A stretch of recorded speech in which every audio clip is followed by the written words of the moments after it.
आपने देखा ऐसी सरकारें 18 में से 17 पेपर लीक हो जाए और भजनलाल की सरकार 1.25 साल से काम कर रही है, कई पेपर हो गए, एक भी पेपर लीक करने की हिम्मत किसी की नहीं पड़ी। सुनाएगा पेपर लीक हुआ है, हमने झकझोर करके रख दिया आरपीएससी और माध्यमिक शिक्षा बोर्ड को।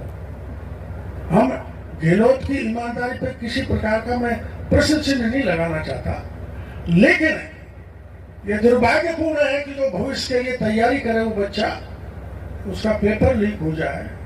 मैंने मेरे विभाग की अब समीक्षा कर रहा हूँ, 1.5 महीने से मैं चालू हुआ हूँ, 9 महीने तक तो मैं यूं ही घूमता रहा। अवकाश भी नहीं, हाँ अवकाश मान लो, ये मुरारी के चक्कर में इस्तीफा देना पड़ा मेरे को। अगले ने इस्तीफा भी दिला दिया, 9 महीने का वनवास भी करा दिया।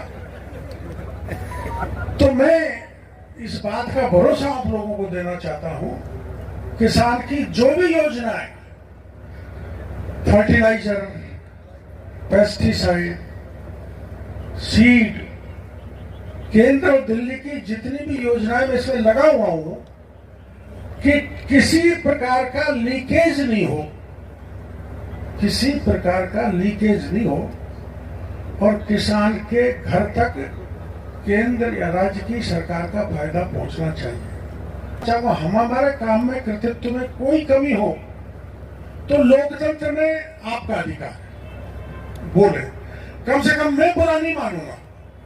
अगर हम और सरकार में रहते हुए हमारे विधायक हम कोई गलती कर रहे हैं तो उनको आप हमारी जानकारी में लाओ, और का तो मैं कह नहीं सकता, मेरी जानकारी में लाओ।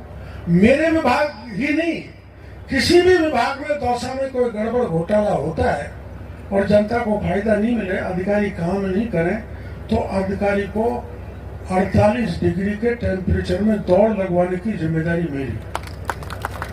आप चिंता मत करो, मैं अभी तक 4 अधिकारियों को सस्पेंड कर चुका हूं गड़बड़ करने में, इसलिए गड़बड़ होने नहीं देंगे।